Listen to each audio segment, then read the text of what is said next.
Pyongyang lay beneath a thin, pearly fog, the reluctant sun smothered by cold gray clouds that pressed low over the palace ramparts. Frost-dusted tiles and empty courtyards glowed faintly, but nothing stirred. Silence seemed welded to stone. Then impossibly, a lone mound of earth thrust itself up in the center of the main square, a place that had been glass flat the night before.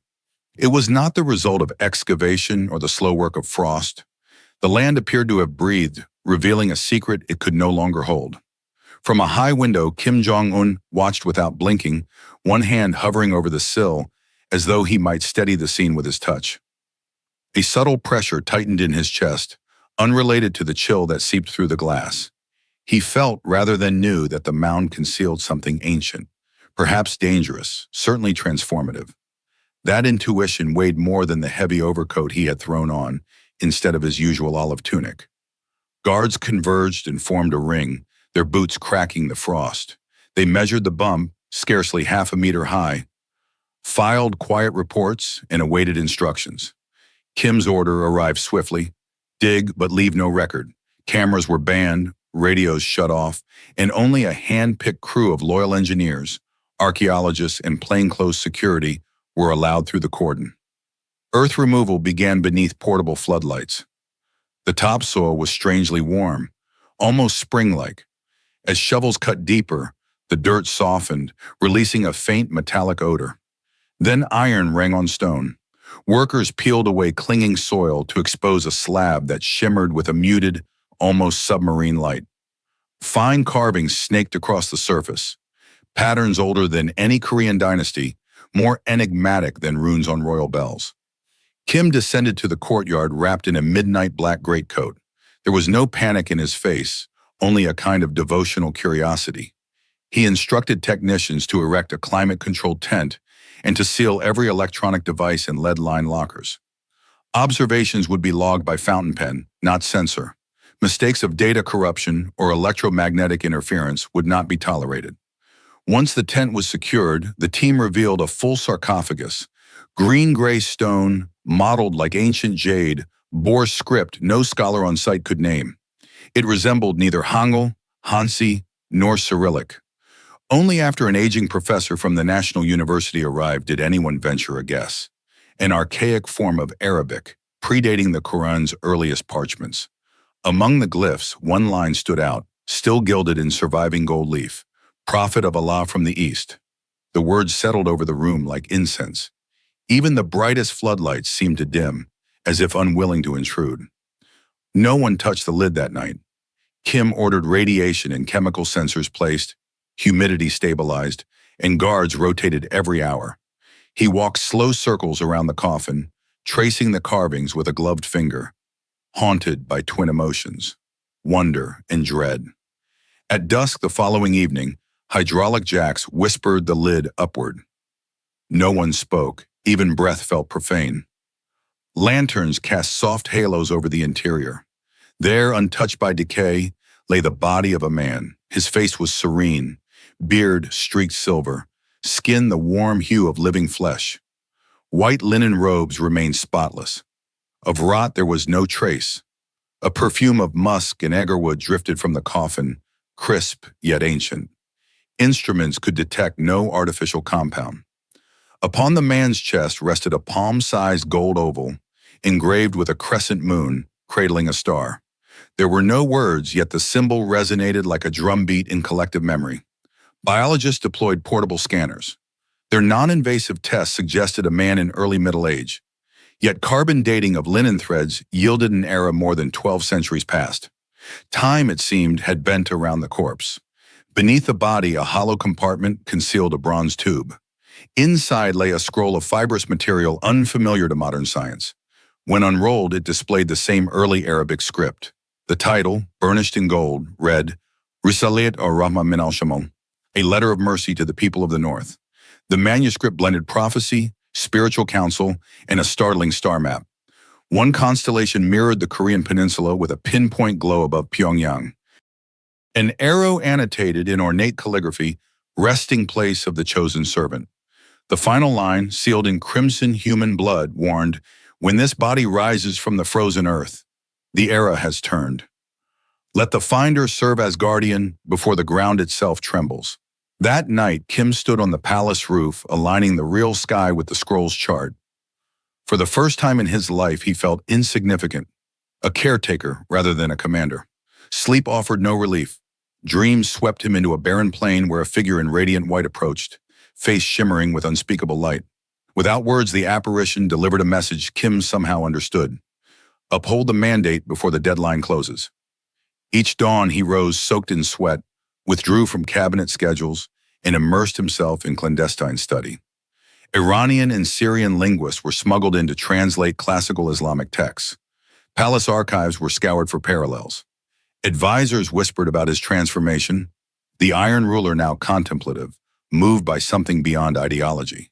Yet satellites orbiting overhead registered abnormal activity, tense, strange markings, tightened patrols.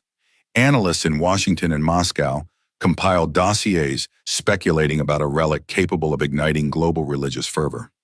Meanwhile, mystics in Istanbul and Fez reopened dusty folios that spoke of a prophet buried in snow, destined to reappear when moral horizons darken. Weeks after the coffin's opening, Pyongyang's weather veered from recorded norms. Clouds coalesced into a motionless vortex above the palace. At night, even without a moon, silvery light hovered over the courtyard. Observatories logged a silent, luminous object lingering 18 minutes before vanishing without heat signature. Kim's dreams deepened. Now the white-robed figure lifted a hand toward the tomb. The dream sky fractured with a chorus of Dicker, chanting that seemed built of light rather than sound. The next morning, Kim ordered every loudspeaker in the palace silenced 1 hour each day for meditation, a word rarely uttered in the halls of totalitarian power. Sensors in the foundations soon recorded rhythmic vibrations between 3 and 4 a.m., pulses more biological than seismic. Excavations exposed forgotten corridors beneath the palace, their walls etched with crescents and stars. A stone panel narrated a journey from Arabia across the Caspian, over ice-ridden steppes, to a silent northern land where the powers of the world meet so that truth cannot be denied. When Kim brushed that final sentence, the stone warmed and fired a thin beam of light into the ceiling, then went dark. He felt no fear, only the sense of standing astride two universes. His demeanor softened. Conversations grew gentle. Secret Quran translations were read aloud to him each evening. Curiously, the tomb needed no overt guard. Would-be intruders reported nausea, nightmares, inexplicable chills, as though an unseen field repelled malice. Kim began confiding to trusted aides that the body might belong not to a major prophet, but to a specially chosen servant, planted at the world's margin to remind humanity when it drifted too far. He saw himself less as discoverer and more as steward, charged to reveal the tomb without provoking chaos. Hence he commissioned a modest garden above the burial chamber. No monument, no plaques. Olive and pine trees circled a single unmarked stone at the center. He called it Hadikat al-Sakina, the Garden of Silence. Curators noticed that its foliage never fully browned, even in deepest winter. Visitors, often diplomats from Muslim nations traveling incognito, stood briefly before the stone and departed wordlessly. Faces changed. Gradually, Kim ceded routine governance to deputies. He spent hours in the garden, sometimes staring at the sky, sometimes jotting reflections in a slim leather notebook. North Korea's machinery of power clanked on, but its master seemed occupied by a different clock. Rumors leaked nonetheless. Underground forums buzzed about an incorrupt body in Pyongyang. Some called it heresy, others a harbinger of global realignment. In response, Kim neither confirmed nor denied. He moved through events with a monk's serenity, convinced the relic would announce itself when hearts were prepared. Unknown to the populace, regional party chiefs found their encrypted phones ringing nightly with orders to redirect resources toward palace logistics. Cedar planks from the northeast, basalt cutters from Mount Paektu, medicinal oils from coastal labs, all requisitioned under vague headings. Convoys rolled through deserted streets after curfew, headlights taped to slits, drivers sworn to silence. The capital's rumor mill sputtered but never stalled. Old women at tea stalls spoke of winds that smelled of distant deserts. Foreign embassies, cut off from direct intelligence, leaned on rumor traders. The Chinese ambassador bartered rare tea for a floor plan.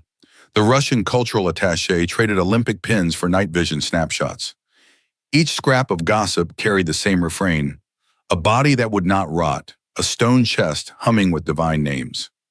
Inside the palace, Kim convened a midnight council of five: a quantum physicist, a cardiologist versed in suspended animation, a Silk Road historian, a Sufi linguist, and his most loyal intelligence aide. Spectral graphs showed energy spikes that matched no known decay curve. The physicist whispered that the readings resembled coherent photon resonance, the signature of ordered light. The cardiologist admitted no process she knew could halt cellular entropy so completely. The historian cited a Tang-era chronicle describing a sage from the western deserts who walked north until his sandals bled. The linguist compared calligraphic strokes and declared the scroll a perfect match. After hours of debate, Kim dismissed them softly. "Study," he said, "but do not worship the problem. The garden will teach what the laboratory cannot." Subtle tremors rippled through city life. An orchestra known for triumphal marches rehearsed arirang in a tender, almost prayerful key. Veteran broadcasters hesitated before nationalist slogans, as though uncertain which words still belong.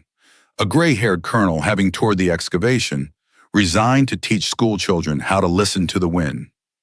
Nature, too, seemed complicit. Cherry trees by the Taidong River bloomed twice, petals floating like pale prayers. Migratory cranes circled thrice above the palace before veering south. Meteorologists blamed thermal anomalies. Gardeners whispered the birds were saluting someone only wings could see. On Founding Day parades, Kim scaled back spectacle. Tanks crawled at half speed. Fireworks were canceled. Analysts abroad puzzled. A Syrian envoy murmured that some silences are louder than artillery. Within the garden of silence, olives fattened despite latitude. Imams invited from Al-Azhar traced bark with reverent fingertips. One recited Surah Yasin, another wept, claiming he felt a heartbeat in the soil. They left no report, only the plea: "Guard him well. The world will shout before it listens." Children of senior officials snuck in after school to play who can stay quiet longest. They believed sincere wishes traveled faster there because the stone was a doorway. No adult contradicted them. The Ministry of Culture drafted a museum proposal: marble halls, holograms, docents. Kim rejected it. The message is not merchandise. When the time comes, the people will approach barefoot. His rebuke chilled bureaucrats accustomed to spectacle. Humanitarian offers arrived cloaked as aid: preservation chambers from Switzerland, joint oversight from UNESCO. All were politely declined. "The soil is its own guardian," Kim replied. "Science and faith may visit only as students." Think tanks warned that the relic could upend the balance of power, yet no drone, hacker, or diplomat penetrated the palace's hush. Something unseen seemed to shield the grounds. Kim's relatives whispered that the once thundering patriarch now spoke gently of dawn colors and laughed like flowing water. Late one winter night, snow fell thick and silent, blanketing rooftops yet leaving the garden of silence untouched. Kim noted the boundary: white palace tiles, bare earth within the garden, and felt awe, not fear. In his notebook he wrote, "When the heart kneels, the throne cannot stand." Across the capital, a mathematics professor dreamed of a luminous figure beckoning him towards singing numbers. An army driver awoke repeating a foreign word that meant mercy. A seamstress smelled exotic wood while mending uniforms miles away. Like groundwater, the influence seeped unseen. Through it all, Kim resisted the impulse to proclaim or exploit. He remembered the scroll's warning and realized it spoke not of earthquakes, but of moral fissures. The guardian's role was to soften the tremors, to let truth emerge as dawn, not explosion, for the sake of humankind's quiet, collective future. One twilight, he placed a lantern beside the unmarked stone and carved an inscription in Korean and Arabic: "He who rose here is not to be feared but followed. He who rests below seeks no praise. He protects truth, so it will not die." That night the sky cleared. Stars glittered like hammered silver. A lone light lifted above the palace, then vanished, noiseless as a held breath. The subterranean pulses ceased. Corridors were resealed beneath layers of earth and moss. Kim Jong-un, once emblem of unyielding authority, became keeper of a hush. His speeches shortened, his orders bore the cadence of humility. The outer world churned with wars and manifestos, but within the palace a quieter revolution unfurled, not of banners or bullets, but of awakened conscience. In a state long branded fortress-like, a fragile axis of spirituality had emerged. It thrived in whispers, among drifting scents of musk, the hush of the garden of silence, and the changed rhythm of a leader's heart. Kim understood his stewardship would end only when the wider world was ready to listen. Until then, the stone would stand, the garden would breathe, and the ancient message would wait, patient as starlight in the northern sky.